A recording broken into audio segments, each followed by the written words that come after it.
Lepo pozdravljeni, sodelavci Caritas in vidi vsi navzoči. Vodne ujme so v preteklih dneh prizadejale izjemno škodo.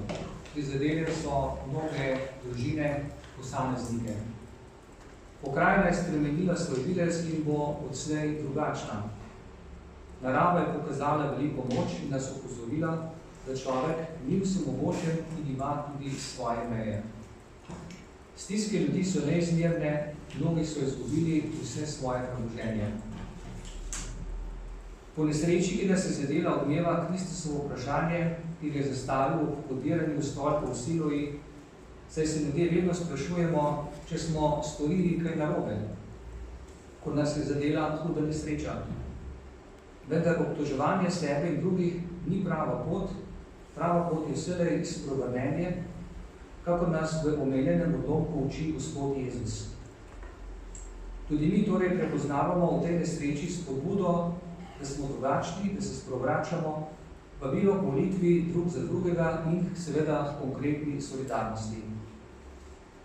Hvala vsem vam sodelavkam in sodelavcem Caritas, ki te dni vlagate ves čas in energijo v sanacijo škode in pomoč prizadetim.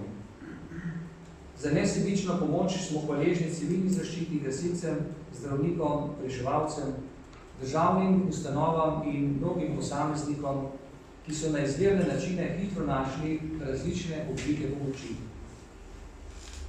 Ko se odpravimo na teren pomagati in opazujemo uničenje, ki so ga povzročila neurja, se nam lahko zazdi, da je naše delo le kaplja v morju. Ko gledamo kaplje solza, ki povzijo po licu mlade mame in očeta, ki sta izgubila dom in svojo družino, se nam milost stori in srce za trenutek obstane. Ko gledamo gospodarsko škodo ter neštete spremenjene usode ljudi, se nam zdi, da je škoda prevelika, da bi jo lahko popravili.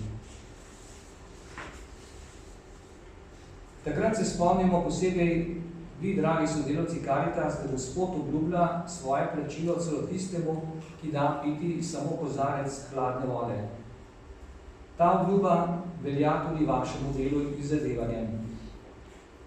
Zavedajmo se, da Gospod blagoslavlja naše napore in naše delo, vsak paket pomoči, ki ga damo iz rok, vsako lopato, ki jo zasadimo, v nanošen prod ali zamah z metlo, ko se trudimo odstranjevati blato z dvorišč. Vse to je kakor pred hlebo in ribi, ki jih učenci prinesejo Gospoda, pred Gospoda, da jih blagoslovi in iz njih naredi nekaj velikega.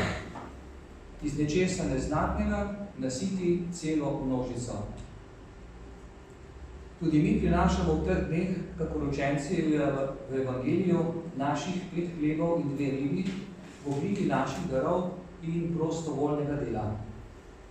Slovenci in naši sosedje in drugi dobri ljudje dajemo skupaj, kar imamo, ter prinašamo pred Gospoda, da bi on blagoslovil in spremenil v nekaj lepšega in boljšega. Naj nas te misli in Božje obljube opogumljajo po teh dneh daramo za sanacijo naše domovine. Hvala vam vsem.